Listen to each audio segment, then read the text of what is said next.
This is Infection, the survival podcast, recorded live on Tuesday, June 29th, 2021, episode 337.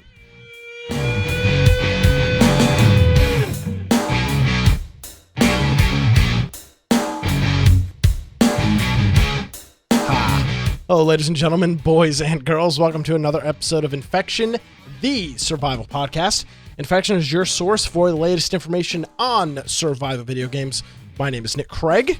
You can visit my website, nickcraig.com, if you want to listen to some of my political antics. You can follow me on various social media platforms as well. You can find those links at nickcraig.net.com and .net. I've got both. And of course, the most important website on the internet is infectionpodcast.com. Joining me as he does each and every week from the hot, presumably hot state of Idaho. In the I've got like another shade darker. Are you considered Pacific Northwest? Or you're not? Yeah, we're in the Pacific Northwest. Okay, yeah. Very hot in the Pacific Northwest. Hello, Brian. How are you? I'm good. It's been, it's like 100 and something degrees today. It's been 100 something degrees yesterday. It's pretty much a week of 100 plus degrees. And Al Gore was right. We've been trying to get in the water. Yeah, it's been crazy. But he was right. We've been going out. Yeah, I know that warming is just, of course, that global cooling during the winters just sucks. But yeah, we were going out to the pool. We've been going out to the lake. Or actually, we went out to the lake, and we're talking a little bit about that in the pre-show. But it's been a lot of fun. It's been really nice. Sir. First, let me go and give my details away. You can get me at Brian Aldridge on Gab or Parler, or if you want to go to my blog, biteoftech.com, you're more than welcome to do that. But if you go to our website, Nick mentioned, infectionpodcast.com, the right-hand side, you see where you can join our server on Discord. That's one way that if you want to submit news topics, something you think we should be covering that we're not, you can do that through there. We also have the Steam group, which when Steam's working, it'll send a notification if you have it open. And then we have video forms of the podcast that you can do. We do have the pre and post show that some of those have been recorded and put on a channel by Judd. And so if you go to that podcast extras link, you can check that out. But we also have YouTube, Twitch, BitChute, and DLive, which we do live on most of those and after the fact. And we have the lower right hand side, all the different ways you can listen, whether it's through a web page or through an app, anything like that. You can click on a particular one and set it up. And then if you want to follow along while you listen, you just have to go to the particular episode you're going to be viewing and or listening to, and you can watch it right there in the player, or you can listen to it there. And then there's links for every single topic that we'll be discussing. And so if you're interested in that, just jump onto our website. Also, you can go and support us through infectionpodcast.com/support, or there's amazon.infectionpodcast.com, humble.infectionpodcast.com. We got our what's it? I'm trying to remember. What's the other one? I had it usually. Just Subscribe Star. Yes, that you can nobody has signed up for, thankfully, because I didn't really want to use it, but I made it available anyway. So hey, it's there if someone wants to. And then there's the Prime Gaming subs as well.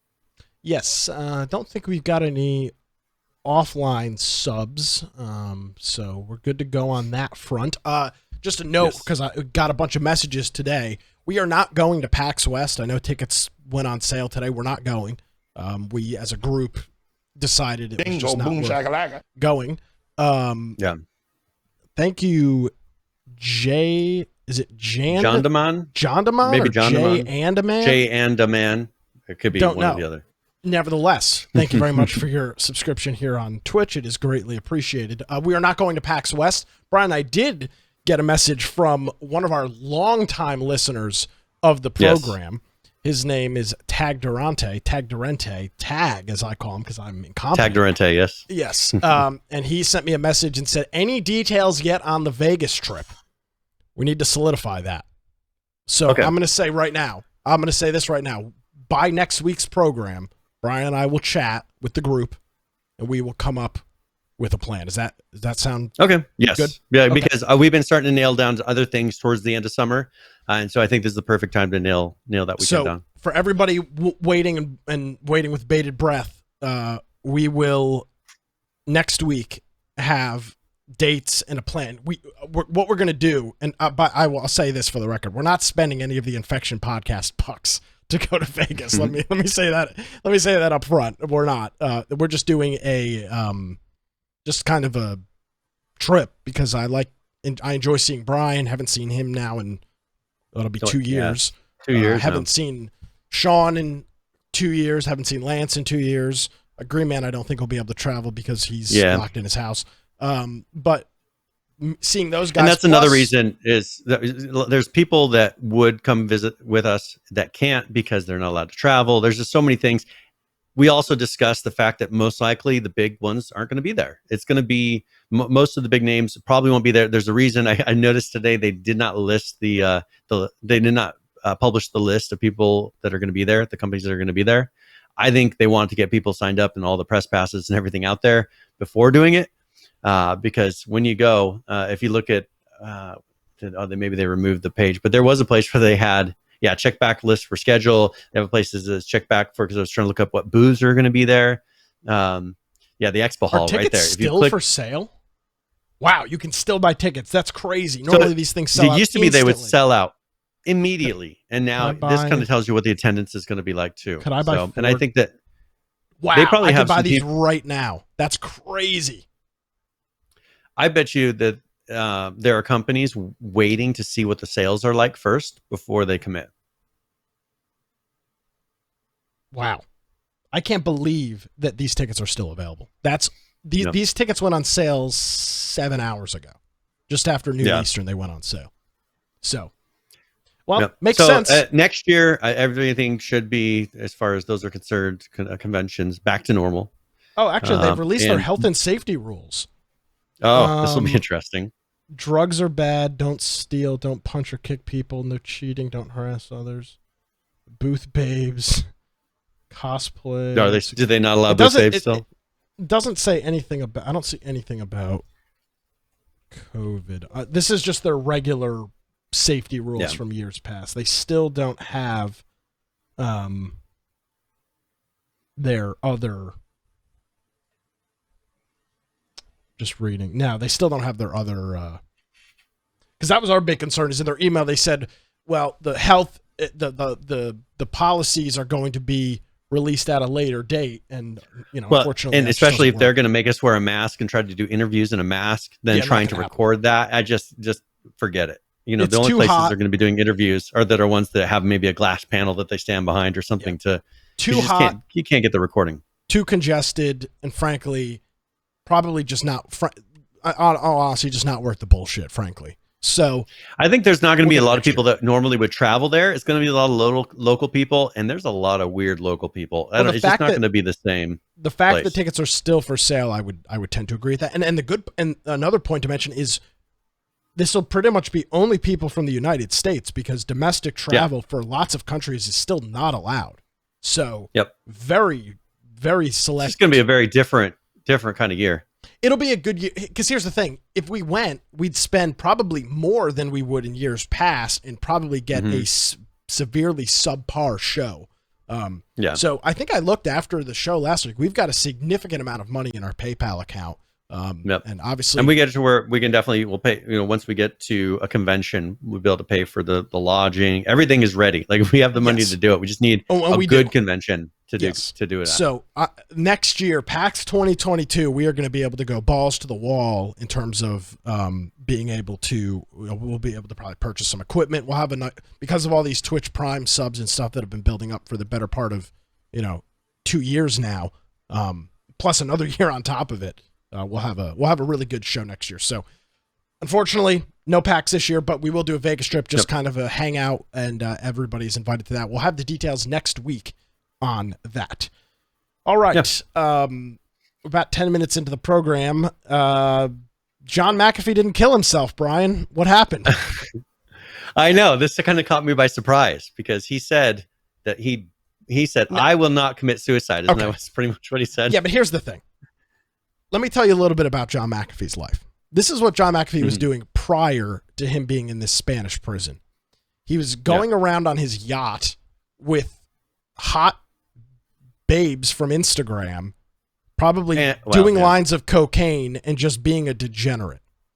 Yes. And I would guess, and he was in his 70s, I would guess getting locked up in a U.S. federal prison for the rest of your life, probably worth, at that point, probably offing yourself. It seems to me that's what I would do. If you went from living a life of literal hookers and blow in foreign lands to sitting in a federal prison for tax evasion and whatever else the U.S. federal government was charging him with. Sounds about right, no? Well, and who knows? I mean, he's in a Barcelona prison. Extradition imminent. Yep. I mean, there's a lot of factors to this, and he was just a flamboyant guy. He would say, I'm not going to kill myself, as more of an inflammatory statement, not because he was actually worried about someone killing him. So I just think that this is the end of a kind of a sad story for him. I mean, I've watched videos of him and a lot of interviews. Oh, he's all over. He pretty much when he was down there living with a bunch of prostitutes. I mean, there were actual prostitutes down there that were his girlfriends. He'd have like 7 or 8 girls that lived with him at all times. He was just doing crazy amounts of drugs. And I think he moved down there because drugs were much cheaper. It's much harder to get it. And plus, you're outside of the law. It's just kind of a crazy guy. Aren't you glad you bought your McAfee antivirus back in the day to fuel that lifestyle? Yeah, nothing wrong with that. Yep, here we go. So he's the end of an icon. Dead. There will be no more. Yeah, it's interesting through the years. You've got another one of these where there's names that pop up, and it's like that's one of those things that happen in history that only someone in your generation understands. Because there's things that happened like in the 90s for me that was kind of my young ages that I remember very specific things happening that your average person my age and younger will be like, I have no idea what you're talking about. I'm like, don't you remember this thing that happened? I have no clue. So this is one of those things. Remember when John McAfee committed suicide? Who? Yeah. It'll happen someday, I promise. Absolutely. So sad news there, but if I had to guess, at 75 years old, the thought of being extradited and spending the rest of his life in U.S. federal prison was probably enough to I have a feeling he probably would have been dead in a couple of years anyways, inside the prison. So yeah. So sad news, but not surprising news that the madman himself, literally madman. I guess we won't find him on any more weird internet podcasts that he liked. This guy was on the weirdest, like crazy alt-left, alt-right political shows on the internet. We should have invited him. We should have invited him. And so there was, I have a quick story. This is not my story, but there was these group of guys. They're famous, and I don't remember who they are, but they're famous now. I think it was maybe Tom Green. Okay. I think he invited Bill Cosby for an interview, acting like he was a big interviewer, that they were going to put him up in lodging. Bill Cosby shows up, and it's like these high school kids that pick him up from the airport. Yeah. And then they take him, and Bill Cosby, I guess, was really cool about it, and did the interview and everything. But they were like, we totally lied and act like this was a big interview.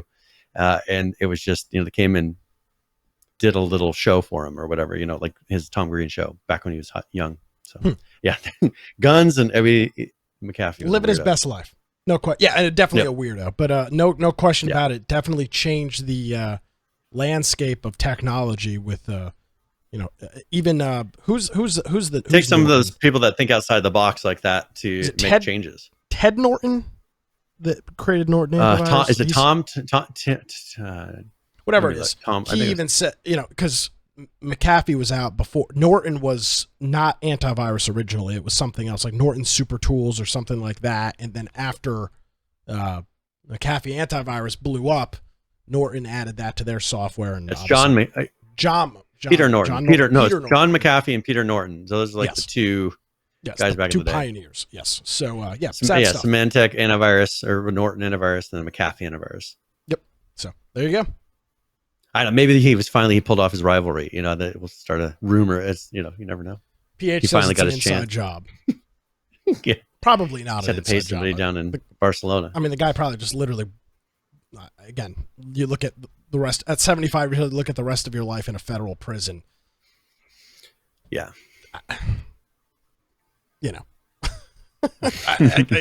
I'm not in that position, but I would imagine. Yeah. That's a decision you probably could make. So, rest in peace. Yeah. So I have another piece of news here, and it wasn't. So Magic Legends is a game that's shutting down. It's not. I'm not really talking about Magic Legends itself. Well, it's part of Magic the Gathering, but it's a game based on that world. It's an RPG adaptation of Magic the Gathering. Now they are shutting it down. What I wanted to point out was the refunding that they're doing. So they're refunding all in-game purchases that happened from the beginning of purchase. The game's I thought that was kind of, yeah. And I thought this was interesting because, usually you don't get every single penny that you've put into a product back when they shut down. I think that, part of this is they're a bigger company. This is Perfect World is the studio or the publisher. And then also it was partially done through like Epic Games. It was something. And so they're giving 100% refund. So first of all, Epic Games is agreeing to refund whatever it is 100%, or this company's eating that. And they're giving back, all the purchases that anybody did. So I thought that was really interesting. It's going to be closing down Halloween of this year. That's a cool practice. Hopefully others follow suit. The game never really launched. It was still kind of in beta, but people were playing it. So I like the idea that, they gave a full refund, because there's games that, I put money into and then I went nowhere, and it's like, okay, well, that money's gone. Yeah. We have a library of those, and here, here I thought it showed a lot of character for them to turn around and give those 100% refunds, because they were probably in no obligation to it. It might have been a PR nightmare, but I thought, well, PH says they got plenty of money there in China, but I think that I like the thinking that they were doing behind it, and that was something that just kind of caught my eye. And I thought I'd mention it, because you don't see that happen very often. It's happened here and there with a few games where they give pretty decent refunds or something like that, but you don't see it very often. And yeah, go ahead. Before we go any further, Brian, we were talking about something in the pre-show, playing some video games. I almost forgot about it. This is going to be a shock to many of the listeners of the Infection Podcast. Brian, I played a video game this past week, multiple times. I purchased this game back a while ago, just didn't feel like playing it. Started playing Doom Eternal. Loved Doom 2016. Talked about it when I played it here on the program. But started playing Doom Eternal. I'll tell you what, damn, that's a great game. So I'm in the process of playing that right now. Looking at Steam, I've got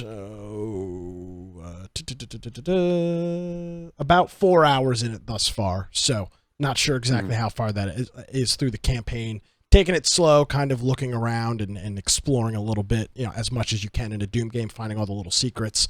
But Doom Eternal, pretty legit, and they just released a new update today, a major update, update 6. So cool stuff from Doom Eternal. Very, very good game. Cool. Well, and I'll have to check, because there's all that Doom stuff is on the Game Pass as well. You need to play Doom 2016 and Doom Eternal. They're incredible. Okay. Yeah. Because I haven't played a lot of the recent ones. I got to see, I've seen newer gameplay, but I haven't really played that much of anything new. Okay. And I've seen just the crazy amount of effects and things that they do in it with the guns. And it gives you kind of that feeling of like you're invincible when you play. All right. So we've been playing some games here too. I don't remember if we told it on air, if I told you after the fact, but we got the Switch lights. So we've got 2 of those.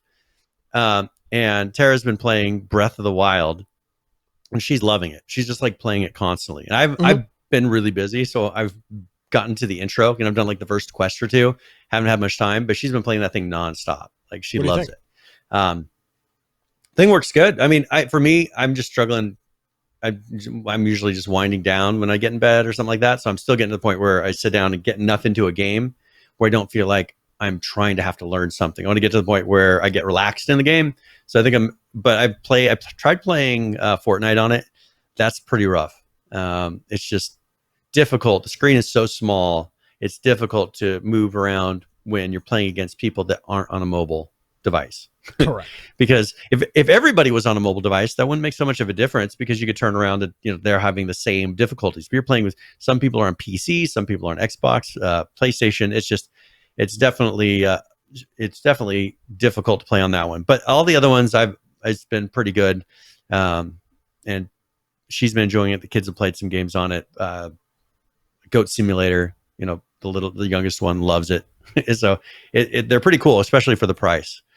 And then I've also been playing some Diablo. Now it's a Diablo 3, because I've been looking for a game. I think it's similar to that kind of Doom itch that you had, where there's something about Diablo, just the mass amount of just slaughtering and then the crazy weapons that you get as upgrades. And it's like one of those things that just feeds it's feeding you loot that just makes you get positive feelings nonstop. Yeah, it's a great what is that? What is the the dopamine. Yeah, probably great dopamine. Yeah, it's like they've mastered giving you dopamine effects. Because you're like, oh, dude, this piece of gear has this much better. Yeah, and then you run up to a big enemy with a chainsaw, chop it in half, and all the loot pops out and everything. Yeah, it's great. Yeah, so that's the thing is so we've been playing that, and that's been a lot of fun because it's just now let's talk really quickly because we'll do this little segue to Diablo 2 Resurrected. This is making me, because I'm playing through Diablo 3 with her because she's not played it. I've played Diablo 3 all the way through, but now from what I can tell, they're revamping Diablo 2, which is an older game that was released over 10 years ago. I think. Oh yeah, I mean it's been 15 years maybe. No, it's been long. Yeah, because Doom there's Diablo Doom 3, 1, which was in the late 90s, right? I'm saying, something sorry, like that. Diablo 3 came out probably close to 7 or 8 years ago at this point. I remember when that came out. Okay, so 7 years, and then Diablo 2 release date was, I'm trying to get on. Let's see, Diablo 2 release date was in 2000.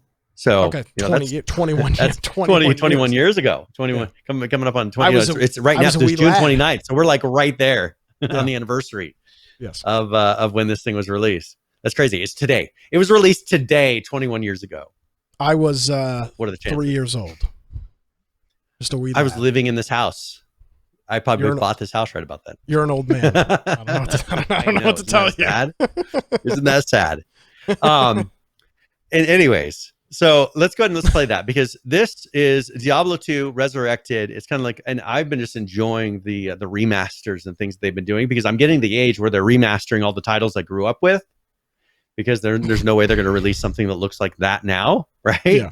And so I'm getting some pretty cool stuff that for me, that it's one of those things where I told you, for my generation, we're like, dude, this game is awesome. This game is awesome. And there's probably some of those that for you guys are just like, that's the stupidest, ugliest looking game I've ever seen.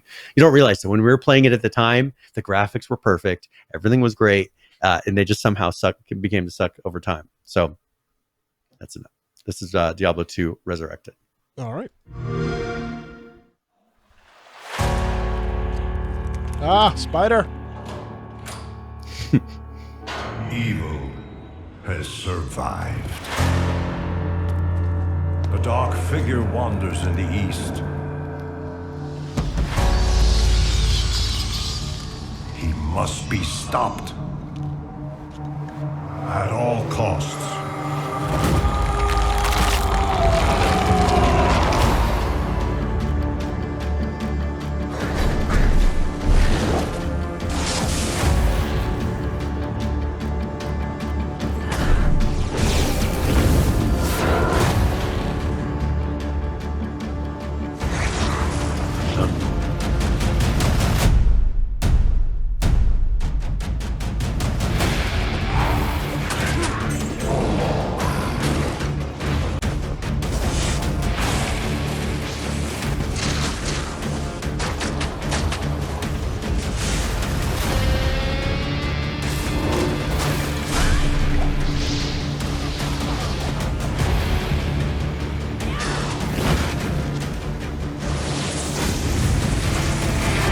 Oh yeah, that looks a lot better.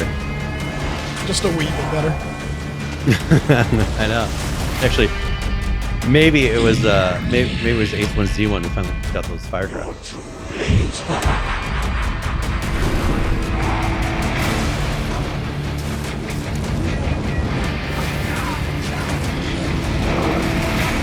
This may be our darkest hour, but it will be your greatest moment.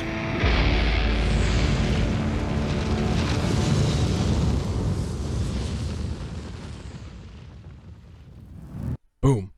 So pre-order now. So this is it says it's 2 games in 1. So it has the Diablo 2 experience featuring remastered versions of Diablo 2, the Lord of Destruction expansion, and countless hours of the game. So I guess they're remastering the expansion and the base game from what I can tell. So pretty cool. Not that this is about that, but talking about games that we had played, and this is one that they announced here at E3. Cool. So coming out September. I'm excited. Was on our list to play. Big Woody Sauce hitting us up with 31 months, Brian. 31 months of a tier 1 subscription. Thank you very much, Raw Sauce. It is greatly appreciated. Hope you're doing well. Yes. So that's what we're playing. Then that's some news. Let's see. What else do we have going on here, Brian? Well, we've got a lot of stuff about Windows 11. I don't know, and a lot of things pertaining to gaming and that. I don't know if that's you want to jump to that. Yeah, let's go ahead and do that. That's kind of a new the new thing, Windows 11. Yeah, I've been saving a few stories because I've been waiting for more information to come out about it, rather than just saying, hey, they set a kill date for Windows 10, and then Windows 11 is going to be coming in. So they've officially set that October of 2025, Windows 10 Home and Pro support ends. So, we'll be out of it and onto Windows 11 by then, which I thought this was supposed to be the last version of Windows, wasn't it? Windows 10? That's what we were told. I thought when they moved to this, they said it's the last version of Windows. But I guess the last version of Windows that you pay for, but I still see people paying for Windows for some reason. I don't know why they just don't give it away. You'll have to pay for Windows 11. It'll be $100, just like but it just seems like here for Windows 10, it's like I don't remember buying very many licenses. It seems like they're kind of giving them away because of all the free upgrades. Anything you upgraded, give it free. So now there were some screenshots that leaked within the last 2 weeks. People saying it looks like a lot like OS, the Mac interface. Definitely. So, if you look at the second article there, where it says the leak, there's some images that show what look like a very different. You can make a Linux machine look like this. Yeah. Yep. But this is the start menu. It seems like they're kind of unifying it and going towards what all the other platforms have been kind of moving to. This is very much a Mac look, a Linux look. And now Microsoft, I think, is finally saying, all right, we give up. Let's go for more unified. Because I wonder if they eventually want to kind of merge everything to where they can kind of get out of this market. I've been saying that for a long time. I don't think they like being in the Windows desktop market. There's not the money anymore that they used to have. So it's not going anywhere, but yeah. And so people say, well, I remember all the people that said, I'm going to stay on Windows 7, or I'm going to stay on Windows XP forever. We've got some friends that are like that.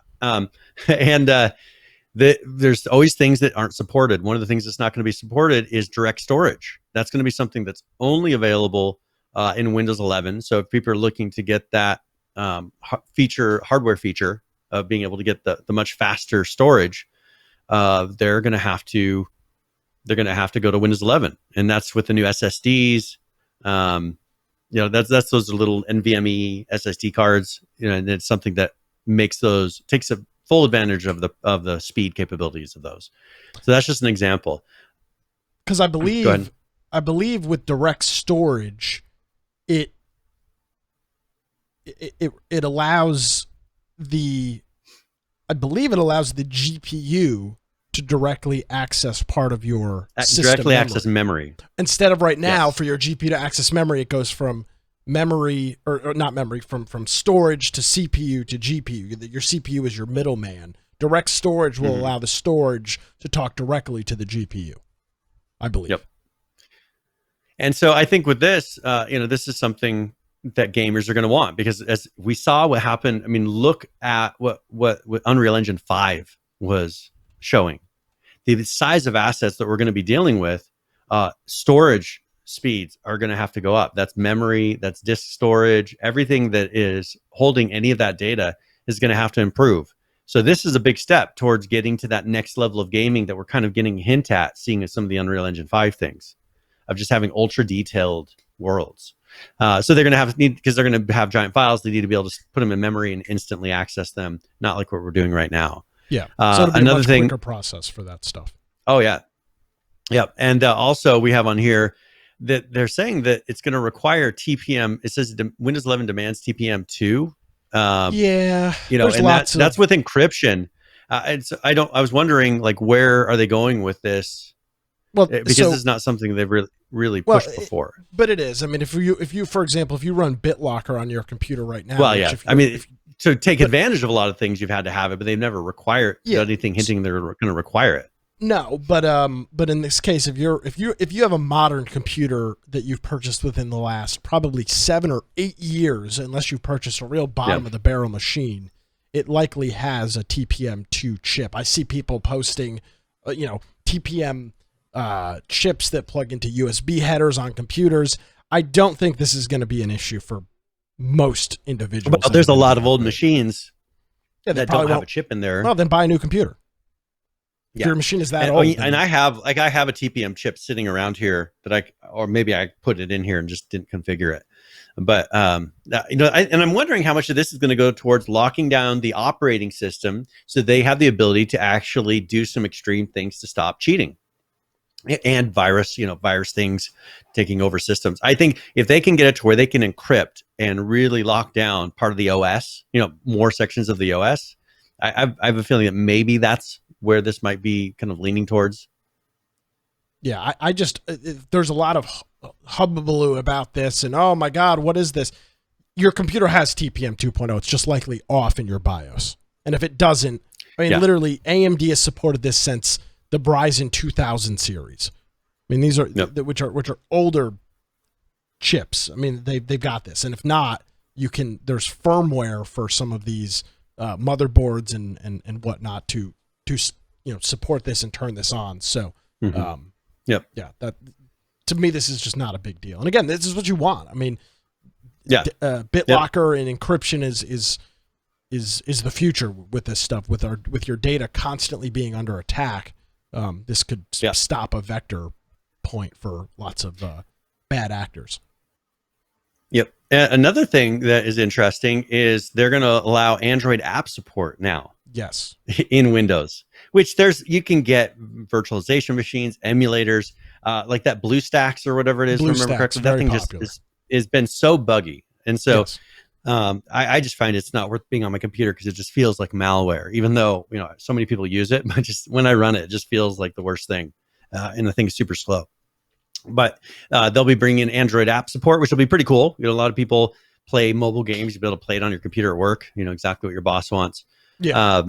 We've also, they're turning on auto HDR, which is going to make a difference for a lot of these really good graphic video games. So that's going to be a feature that will be on. And then also they're integrating the Game Pass into the operating system.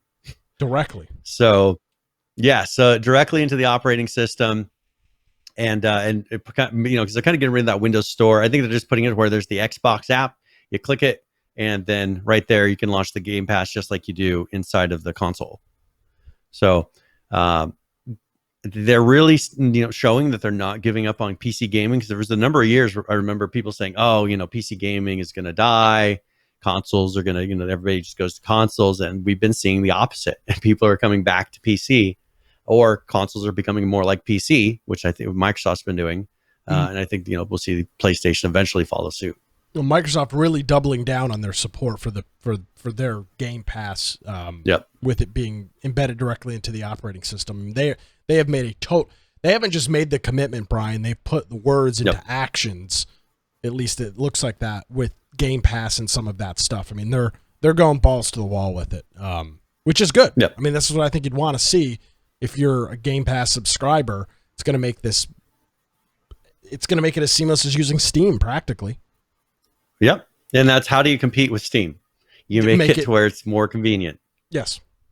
And very cheap. Pay a fee, and most of the games that you're going to buy day one on Steam. Let's talk about that really quick. Perfect entry into this. Square Enix, they made a statement that Outriders, their launch was on Game Pass, paid off. They said they had very high digital sales ratio in it, and the active users from that Game Pass launch beat their expectations. So things like this even though happening, it was free, they're saying it paid off. Well, there's got to be some sort of things you do inside there to make some sort of money. Gotcha. There's got to be something you pay in there. Whether it's maybe they have a season pass. I haven't really played it yet. I did download it. I was going to check it out. I did get the new. I think I told you I did get the new Xbox. Got it all installed. Feels like the old Xbox. So I'm waiting. I was specifically looking for a game that was optimized for the Xbox. Everything I've been playing lately is not optimized for the new Xbox, so I don't see any advantage. So I was going to try Outriders to see how it was. According to this, it uses all the new stuff. During the first 30 days between April 1st and May 1st, they had 3.5 million unique players, according to internal data from the publisher, which is a lot. I would assume they probably wouldn't have sold 3.5 million copies of the game. So, and again, not all of these players were Game Pass players. Yeah. But There you go. But still, I'll check it out. Looks like an interesting game. They did state that they think that this is on track to become one of their next major franchises. So just to give you a hint, their sales and everything is looking at this is going to be one of their ongoing games that they support. So, and that's always something I like to hear, because you get really invested in a one-off game. You play it for a couple of years. Sniper Elite that my wife plays, perfect example. They keep saying they're going to put out an update, patches, fixes, anything. They say that a new version's coming out. They were supposed to be before COVID and everything happened. You get invested in something and you're like, okay, you don't want to be on the one that gets dropped and you're sitting there just playing a game that nobody plays anymore. So yeah. Well, but yeah, so that's a lot of Microsoft news. Now, Sony, on the other hand. Yes, flip side of that, Sony just constantly, in a pool of their own despair. Sony now saying, and even the CEO coming out and saying that crossplay is the future. Yep. Don't know what rock Sony has been living under, but now, again, and a lot of these documents and whatnot came out with court filings between Apple and Epic. Some of the deals that Epic was working on with Sony were found during discovery of that lawsuit, which, by the way, is still looming. But the CEO of PlayStation now says a number of titles will support crossplay and it will continue to grow. At this point, Sony really just trying to scratch towards anything, as they have been. I mean, you talk about... And a lot of this came out of that trial. That's the reason that because statements and documents and internal emails came out during the Epic / Apple trial, and now all of a sudden they're like, oh yeah, we love crossplay. They hate crossplay. They don't like supporting it. They don't want anybody knowing that it's like they're kind of like North Korea. They're the North Korea of consoles, because they're like, we don't want anyone who's using our console to know that there's other things happening outside of this console, and that feels like that's how their response to this has been. I mean, that's fine, but they're just. I mean, there's just really going to be nothing left for Sony very shortly. Crossplay might be again a little bit of a kind of a last ditch effort to try to do something, but to me it just seems obviously things can change, but it seems to me at this point it's kind of KO. Microsoft just knocking out Sony in this just completely. I mean, I don't see how they can recover. Yeah, and this has been. I mean, I just don't know that they're creative enough to change. That's one thing that it's kind of like Nintendo. Nintendo, they do kind of crazy things, but they will never push it far enough. They'll make an underpowered Wii, and then they make an underpowered Wii U. This one, they released this lightweight console, and that thing is as closest they've come to really being anything modern. And I think that Sony's been kind of the same way, to where it's just, they don't want to accept the new changing things of everybody wants to play with their friends, regardless of whether they're on look at Fortnite, whether they're on a mobile device, they're on a console, or on a PC. Yeah, or $15,000 computer. It doesn't matter. But again, at this point, I think the ship has sailed with Sony. Microsoft, over probably a 5 or 10 year, well, probably more like a 5-year plan of Microsoft, has really just kind of carved out their sheer and complete dominance in this market. I don't know what I mean. Crossplay is not going to save Sony. They're done. I'm not saying they're going to cease to exist, but in terms of the big back and forth, the two Goliaths, Sony and Microsoft, punching it out each year for consoles, I just don't think it's going to happen anymore. I think Microsoft is, with their acquisition of Bethesda, it really just kind of put the nail in that coffin for Sony. And that's the same thing that happened years ago with Taco Bell and Taco Time. Remember, like back when I was young, Taco Bell and Taco Time were about equal as far as the number of them, the popularity. It was a 50-50 thing. And then there was a movie that came out, and they featured Taco Bell in the future. And in that, for some reason, that movie got people to like Taco Bell a lot more, and they kind of modernized their image and started really moving forward. And now, how many people really know about Taco Time? Barely exists, because of those little decisions back then, and happened to getting it in a film that then put their franchise to the top. And I think that Sony is kind of in that same position, where Microsoft has just happened to grab the right thing that's just propelling them, kind of like Epic did with Fortnite. They got this thing that happened to get, and bam, they're gone, and Sony's left behind right now. They are. Lucky Wolf says, wasn't Sony winning the console sales? Yeah, on launch that they were. And I think a lot of that was due to stock. It seemed that the PlayStation They actually had some more stock than was more readily available. But I think over the next 3 to 5 years, you will just see. I don't think you'll be so. I don't think Sony, unless Sony just has a couple of blockbuster IPs that are in-house studios. Unless they get lucky with 3 or 4 of these kind of blockbuster, game-changing, series, I just don't know how they're going to compete with all that Microsoft has to offer. I don't know how they're going to compete with Game Pass. I don't know how they're going to compete with Bethesda. I don't know how they're going to compete with the Windows 10, the Windows 11 support of Game Pass being built right in. I don't think Microsoft has to even win console sales to be the dominant player. I think the PC gaming market exploding the way it is and people purchasing Game Pass for the PC, I don't even think Microsoft frankly cares how many consoles they sell. They don't need to. They don't need to. They've moved to a subscription service. Game Pass. How much do they cost? I'm looking for numbers.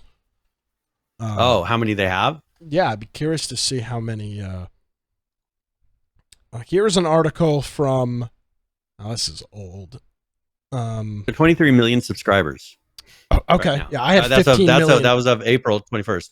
Okay. 23 million right now. Okay. Yeah. 23 million subscribers in Game Pass. Yep.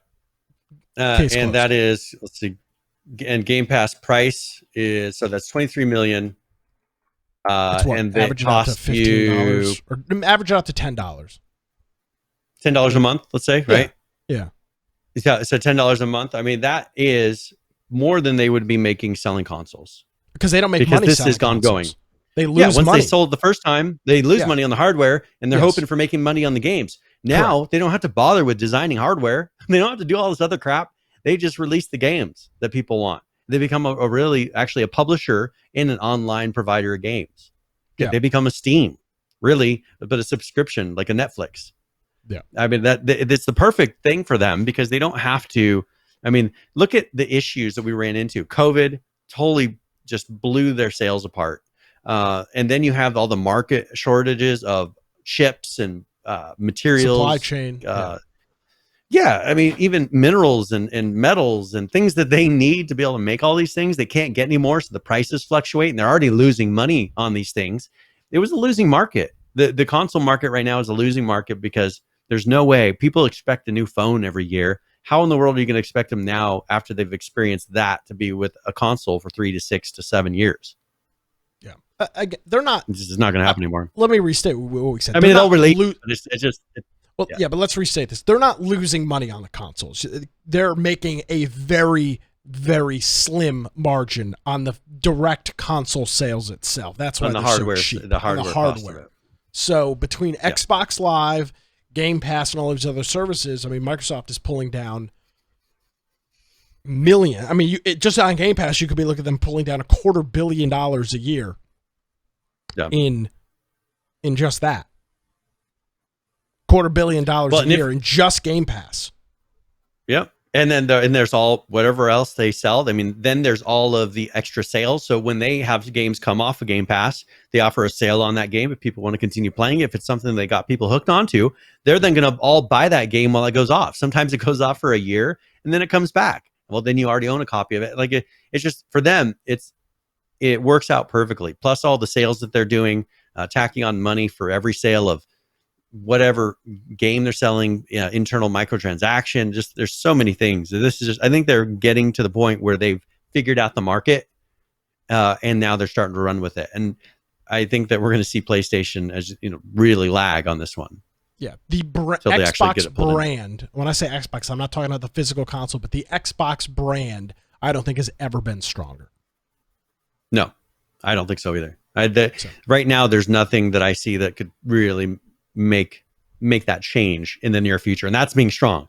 It would take a lot to be able to bring them down to the point where it would be, PlayStation's going to compete again. Yeah. let's Brian, let's get to our first game update if you don't mind. Let's take a look at this Rust video. There's some pretty interesting things in here. This is from our friend Shadowfrax.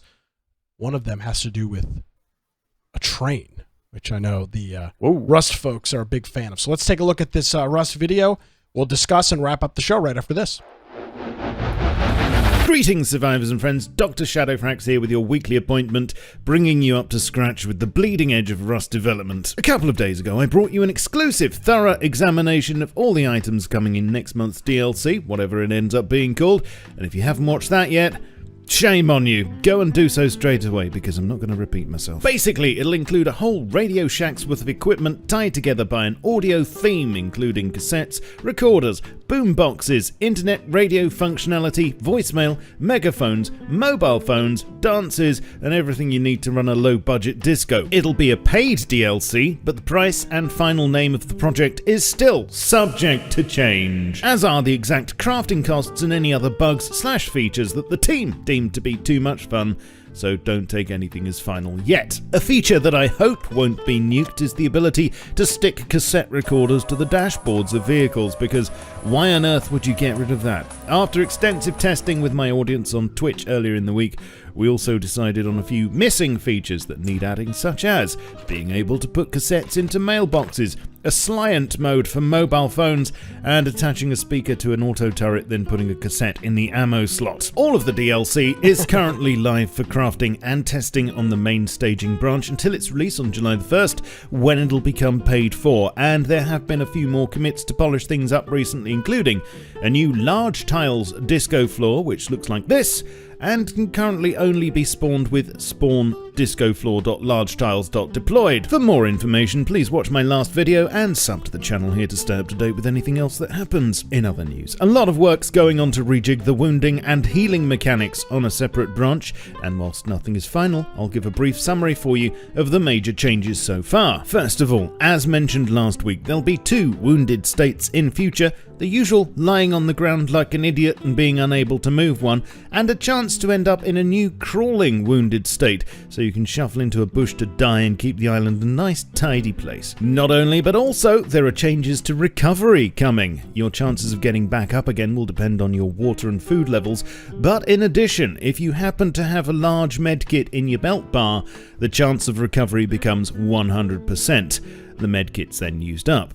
Unless it turns out that you would have recovered without it, in which case you get to keep it. Something else that's pretty huge is that an old feature, being able to revive players with a syringe, which was removed all the way back in 2016, is now making a return. Seems like at the moment it will take just over 5 seconds to complete this action, but this is all deep in development and subject to change, like everything else. I wonder if we'll get screams back. Leave me your thoughts on this in the comments down below. In other news this week, there was a fix for not being able to mount minicopters sometimes, a new admin command, player gesture radius, to make all players in a radius of you gesture. It also works with multiple gestures for randomness sake, and I'll put the syntax for this in the description for you. And hitches and troughs can now be placed down narrow triangle passages. Oh, that's nice, but what if you're claustrophobic? Oh, hi Grammar Horse. You got better. Yes, well, thanks to some emails I received, my recovery chances went up to 100%. I'm glad to hear that. We should celebrate. Absolutely. In fact, I think we should do so with one of these. Oh, a champagne bloomer. Really pulling out the stops, eh? Yes, I like the fact that the initial massive champagne-coloured explosion is followed by smaller orange starbursts. Don't you? You took the words out of my mouth. Ooh. Gotta love it when they catch the spelling. In works in progress, work still happening to add some new bunker-type entrances for the train tunnels. It looks like these will glow at night too. And here's the first shot we have of the new signals, here shown at a station and acting to give advanced warning of visitors. Plenty of commits for the submarine branch and associated underwater overhaul. I wouldn't hold your breath for it though. I think this is going to take a while to surface. The underwater labs I mentioned last week are getting much love too. Unlike other monuments, they're going to be handled procedurally, and it seems that docking with the submarine is going to be accomplished via a moon pool. Not guaranteed to turn you into a mermaid, though. Also, intriguingly, in the commits concerning ongoing AI work, I noticed that certain things are afoot involving AI at the airfield and train yard, including a tower patrol path and spawners. Spawners for what? Scientists or something else? I'll bring you more on this as soon as I get it. Leave a like if you appreciated this week's vid, sub to the channel, join me on Twitch for streams, Twitter, Facebook, Discord, and my Steam group to stay up to date with my content, and support the channel by becoming a patron or by grabbing some merch on Teespring. I shall catch you all soon, but in the meantime, keep calm and stay rusty. Cheerio. All right, thank you, Shadowfrax, for that update. Some cool stuff coming to Rust. Now, one other thing that they're going to be adding is that, the NVIDIA DLSS, that's a deep learning super sampling. Yes. That's going to be added to Rust July 1st. Oh, so okay, that really helps tomorrow. reduce system latency and everything. Well, yeah, like a couple days. Yeah.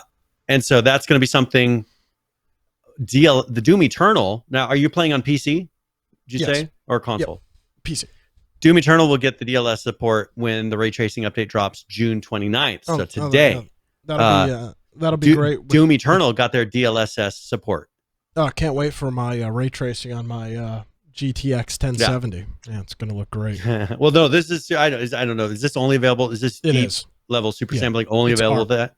Yeah. I know. Eventually I got to figure. I don't want to buy a new video card yet. That's the problem. You can't. I'm waiting. You can't buy Cards new. are no. still ridiculous. There's no. I can't. I don't want to. You can't. they don't exist. They don't exist. So, hey, thank you. Wow, look at this. UGX Vibe hitting us up with the 41-month tier 1 subscription. Nice. He said sub bros. I'm thinking he meant to say sup bros. Sup bros. Not positive. Either way, hello. UGX Vibe. Hope you're doing well. Thank you for the subscription. Brian, let's talk about XERA for a minute here. Yes. We showed some exclusive screenshots and videos last week, thanks to Josh and his team for getting us in there a little bit early, but the update is officially out. With this update, is free to play. It's not. There's a process for free to play on Steam that they're going through right now. So the game is currently 90% off. It's $2 if you're really itching to get in and can't wait for free to play. But just going over a couple of the features, and we've talked about it a little bit, so I don't want to lament on it for too crazy long. But base building is going to be in there. We talked about that last week. We looked at some of Brian's, a little bit of the base that Brian was working on. Base building. There's a new the new map has been expanded. You can see that. That's what the in-game map looks like. So you can check that out. Also, character customization, showed that last week. Total complete character customization. There's now a mission system. There's a season pass system now, which they've raised the number of players, right? Did you mention that now it supports 40 players on a server? Server. This is something that as they optimize it more and more, they're raising that number, but right now it's 40 players. Okay, so I didn't know that.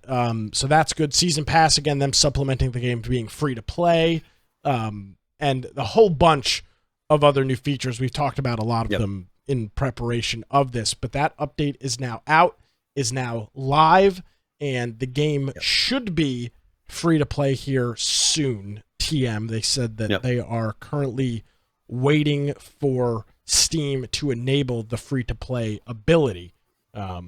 So hopefully just a couple more days on that, and the game will be completely free. Recent reviews, mostly positive. So, well, good. I think that this is a tough genre to be in right now, because there's the competition in this is AAA studios and then some, then indie devs, and there's not the middle ground as much anymore. But it's a perfect place for people that are willing to get their game out there and get people playing it to be discovered. Because right now, even the AAA games that are out there right now that are this style aren't really all that good. I mean, there's Rust, which is good, but that's a certain taste for a certain type of person. And then there's still that H1Z1 itch that I think this scratches enough for a lot of those players. Yes, sir. So that update is now out. Hopefully you'll go check it out and support our friends over at XERA. I got one more thing I just want to mention. We can do this on the way out. So there was a survival game that's free right now that was created by students that's being released. And I just thought, people are interested in checking it out. Okay. It's called Arid, ARID. It's on Steam. I'll put a link in. I'll put a link that you can go check out. But it's a game made by students, very positive ratings. It's done by Breda, BREDA, University of Applied Sciences. Okay. So this is a game people can go check it out. It's a survival game, right down our genre. It's free to play, completely free. So there's no microtransactions. You imagine that, a game you just go in and play for what it is. So, looks like they did a pretty good job. Any idea what is the premise of it or whatnot? What is it like? All right, so Arid is a gritty exploration survival experience that challenges players in surviving the most arid place in the world. By using your skills in adaptation, you must face the loneliness and the extreme temperatures and mysteries of the Atacama Desert. So that's kind of the story behind it. And they just released this update was Moon Valley. Yes, this is a single player game. And it's free? Yeah, totally 100% free. Oh, well then, damn. Okay, I'll download it. Yeah, so I mean, and they're still maintaining it. I bet you. Imagine a college that does this, where they have like their programming department that just maintains. Students are coming and going, but they're maintaining a game over time and learning how to do it in industry. Because this is something that's hard to teach. This is stuff you either get into a company and then they've done it. They have people to do it. But this is a way that you're teaching those people that are looking to become game developers the actual what happens, how to roll out an update, how to do all these things, and then they're improving the game. It sounds like what more colleges should be doing. Like come up with a concept, keep BS out of it, this is the classic example of this game, for the students. Yep. Well, I mean, you can't beat the price. I mean, it looks good. It looks cool. Yeah. And again, if it sucks, getting your money back is not really a problem. So completely free. So it's Arid. Yeah. Made on was it Unreal Engine look like? Unreal Engine, yep. And we'll have a link in our show notes to that. The game came out today. Was its 1.0 release. So hopefully you can check that out. We'll put a link in our show notes on our website.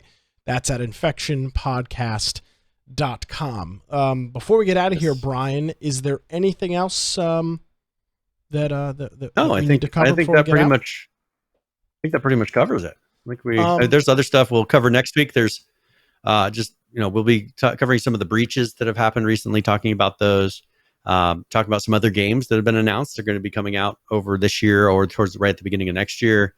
And then some other things with Steam and China, all your favorite topics. Well, then if we've got time, I just want to, because I want to get some of the E3 stuff out of the way here. Oh yeah, before they're too old. Yeah, let's take a look at this Far Cry 6 season pass trailer. This was announced at E3 a couple weeks ago. It's been in our show, so you just haven't had a chance to get around to it. It's a quick video. We'll take a look, and then we'll wrap up the show right after this. All right.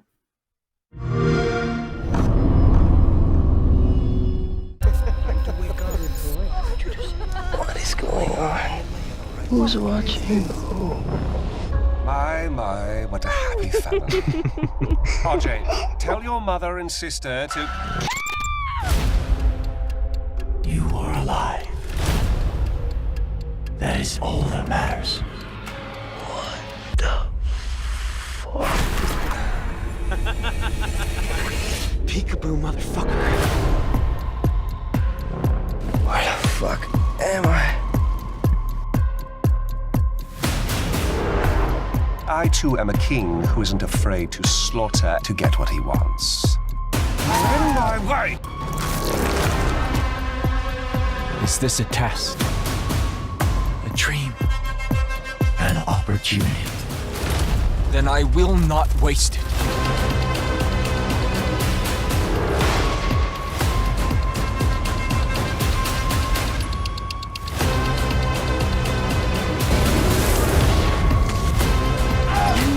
Beyond salvation. Did I ever tell you the definition of insanity?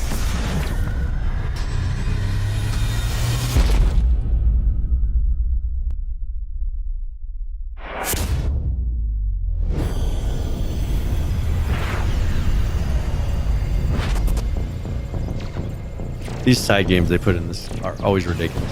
Yeah, they are.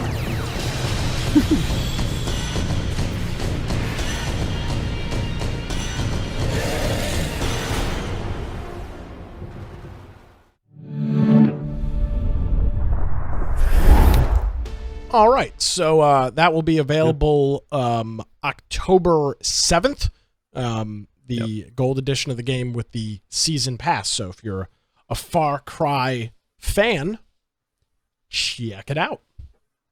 Yeah, so that should be interesting. Actually, there's one more thing I want to talk about, just so that we didn't have to carry it over. There's a vulnerability. You know those WD Live book or My Books, the Western Digital My Books. Mm-hmm. They have the kind of the rounded end on them. They look like a book. They're having an issue with those. They said you might want to disconnect them from the web because of that WD My Book Live. Their malware is getting in there, and people are losing all their data. Oh, that's exciting. They have people in there, and they're remotely wiping these drives, and so they're doing factory resets. And if there's ways for them to wipe these to where you're not getting the data back, and if this is your backup drive or you're storing photos, all kinds of stuff on here, just be careful. It's just, this is happening to a lot of people because these are on the web. There's a vulnerability, and then they're able to remotely do commands. Yeah, and they're aware of this, and the last firmware update for these devices was in 2015. So hopefully, now that they're aware of it, hopefully they'll release an emergency update. But if nevertheless, just get this thing off the public internet for the time being, so you don't lose all your stuff. Yes, so I just thought I would mention that. This may be something where, ISPs go in and block a port temporarily internally in the United States. There's things like that do happen, but it depends how big this is and if there's government stuff or who knows, stuff that they're really worried about. But something, if you're concerned about your own things, there's companies where they sit there and scan for these ports. There's already indexes where all they have to do is go to a page and say, show me all the WD My Books that are public, on the internet connected, because they do port scans. And then they can find these. So I definitely would encourage people to disconnect them or turn off that feature. I think that's it. That's all. All right. All it for extras. Well, where can people find you on the internet, Brian?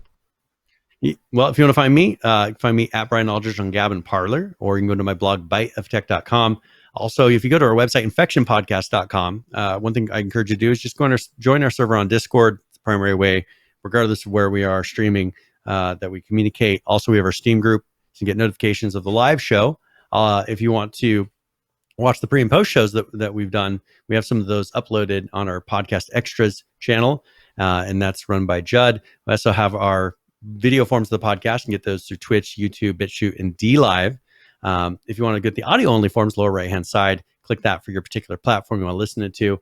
And then also you can click on any particular episode, and there's a player in there for video and audio. And you can click on the links for whether it's a video we were watching live on the show or article that we're referring to.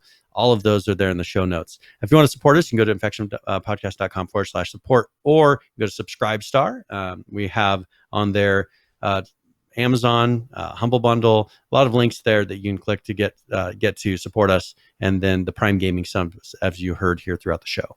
Yes, and I want to thank Jandaman, Big Woody Sauce, and UGX Vibe, all for hitting us up with subscriptions or resubscriptions here throughout the program. It is greatly appreciated, guys. Thank you so much. Again, no PAX this year, but PAX 2022, we are ready to rock and roll out in Seattle, Washington for that. So stay tuned. Yes. Brian, yes, as always, a pleasure. Thank you very much. Appreciate it. And we will have our full, not our full details, but the preliminary details for a Vegas trip that we'll be taking around Labor Day. And anybody, of course, welcome to that, and come out and hang out. We'll be out there for a couple of days. We'll have the full details on that coming up next week on the program. Alrighty, folks, that is going to do it. Of course, as Brian said, you can visit our website. It is infectionpodcast.com. My name is Nick Craig. You can listen to me on the radio coming up here in just about, 10 hours. Look at that. Wonderful. NickCraig.com. You can get the information for that. If you missed any portion of the show or want to check out some pictures, maybe some videos that we showed, you can do that on our website. That's infectionpodcast.com. Thank you so much for joining us, everybody. Have a great week. We'll see you next time.